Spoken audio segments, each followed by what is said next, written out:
Okay, here we are in the operator station. Okay, you see your digital display.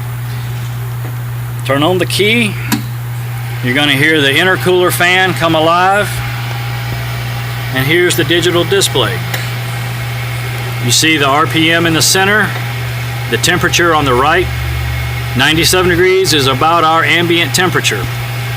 You're going to want to watch for a temperature operating between 185 and maybe 200 to 205. Gets much higher than that, pay very close attention. Something may be wrong. Now, you see the switch on the right hand side?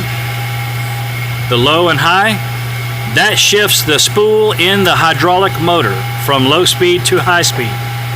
I recommend just leave it in low speed unless you're moving around. Really not a lot of point in switching it while you're plowing. You're just going to raise pressures and cause problems. This switch on the left side, you don't need it. It doesn't do anything. Okay, you can see here the gas gauge, the fuel gauge I should say.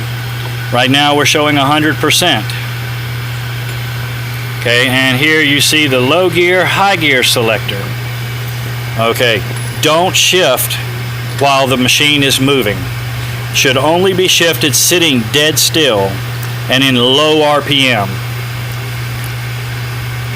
You don't need high gear anytime except unless you're maneuvering around. If you need to travel a distance. Low gear only for pulling. Okay, here by the left armrest of the tractor, you have the shaker control. The shaker control can be modulated between full stroke and no stroke.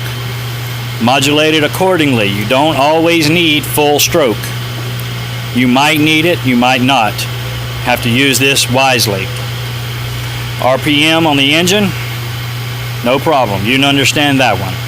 I suggest you use between 1650 and 1850 RPM. Okay, here we are on the right side.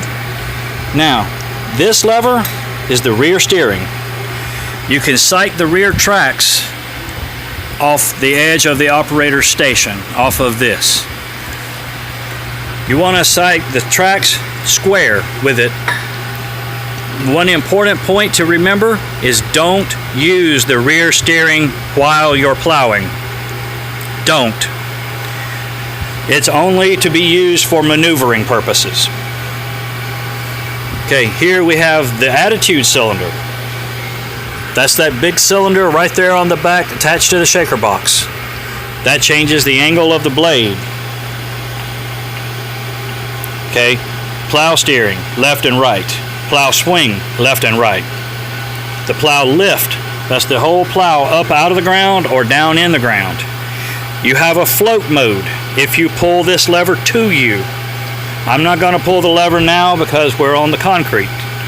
But when you pull this lever to you, you'll feel it click. That puts you in a float mode. Therefore, the blade can go as deep as it needs to, or it can rise up to accommodate a bump or a rise in the ground.